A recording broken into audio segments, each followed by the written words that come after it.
ಡಿ.ಕೆ. ಶಿವಕುಮಾರ್ ಅವರು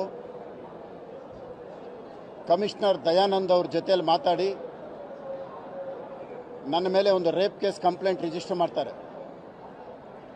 rape case register ಮಾಡೋದರಲ್ಲಿ ಭಾಳ ಪ್ರಮುಖ ಪಾತ್ರ ವಹಿಸಿರ್ತಕ್ಕಂಥವರು ಒಬ್ಬರು DYSP ಧರ್ಮೇಂದ್ರ ಅಂತ, ಮತ್ತು ಕಮಿಷನರ್ ದಯಾನಂದ್ ಅವರು ಸುಳ್ಳು ರೇಪ್ ಕೇಸ್ನ ದಾಖಲು ಮಾಡ್ತಾರೆ. ಸುಮಾರು 2021ರಲ್ಲಿ ಕೋವಿಡ್ ಸಂದರ್ಭದಲ್ಲಿ ನಾನೊಂದು ಹೆಣ್ಣುಮಗಳನ್ನ ಭೇಟಿ ಮಾಡಿದ್ದೆ ಅಂತೇಳಿ, ಆ ಹೆಣ್ಣುಮಗಳಿರೋವಂಥದ್ದು ಯಶವಂತಪುರ JP ಪಾರ್ಕ್ ವಾರ್ಡಲ್ಲಿ.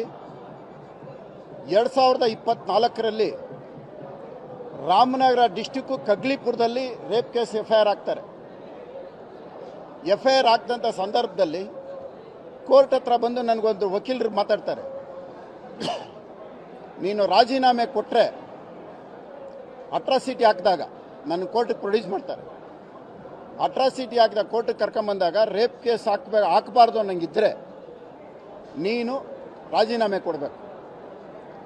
ನನ್ನನ್ನು ವಯಾಲಿಕಾವಲ್ ಪೊಲೀಸ್ನವರು ಕಸ್ಟಡಿಗೆ ತಗೊಂಡು ಅಶೋಕ್ ನಗರ್ ಸ್ಟೇಷನಲ್ಲಿ ಇರೋವಾಗ ಕೋರ್ಟ್ ಪರ್ಮಿಷನ್ ಇಲ್ಲದೆ, ಅಲ್ಲಿನ ಲೋಕಲ್ಲು ಆವತ್ತಿನ ACP ಪರ್ಮಿಷನ್ ಇಲ್ಲದೆ, ಯಾರದೇ ಪರ್ಮಿಷನ್ ಇಲ್ಲದೆ DYSP ಧರ್ಮೇಂದ್ರ ಬಂದು ನನ್ನನ್ನು ಜಡ್ಜ್ ಮನೆಗೆ ಪ್ರೊಡ್ಯೂಸ್ ಮಾಡೋದಕ್ಕೆ ಬಂದರೆ, ಆವತ್ತು ರಾತ್ರಿ ಬಂದು ನನ್ನ ಹತ್ರ 1 to 1 ಸುಮಾರು 2 ಅವರ್ ನಾನು ಮಾತಾಡೋಕ್ಕಾಗಲ್ಲ ಅಂದರೂ ಮಾತಾಡಬೇಕು ಅಂತ ನನಗೆ ವಾರ್ನ್ ಮಾಡ್ತಾರೆ.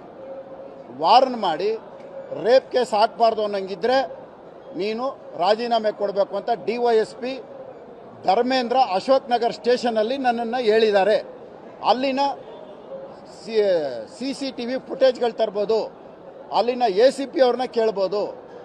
ನನ್ನನ್ನು ಸುತ್ತಲೂ ಹೀಗೆಲ್ಲ ಮಾಡಿ ನನ್ನ ಮೇಲೆ ರೇಪ್ ಕೇಸ್ ಬುಕ್ ಮಾಡಿರೋಂಥದ್ದು.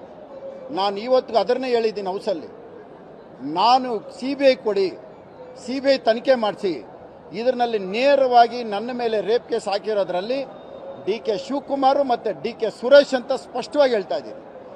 ನನಗೆ ಯಾವಾಗ ನಾನು ಇದನ್ನು ಮಾಡಿದೆ, ಇವತ್ತಿಗೂ ನನಗೆ ಗನ್ಮ್ಯಾನ್ ಕೊಟ್ಟಿಲ್ಲ.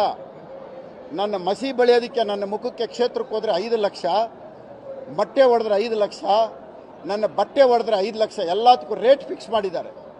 ಮುನಿರತ್ನ ಕಾನ್ಸ್ಟಿಟ್ಯೂನ್ಸಿಯಲ್ಲಿ ಓಡಾಡಬಾರ್ದು. ಇದೆಲ್ಲ ಎಲ್ಲಿಂದ ಸೃಷ್ಟಿಯಾಯಿತು?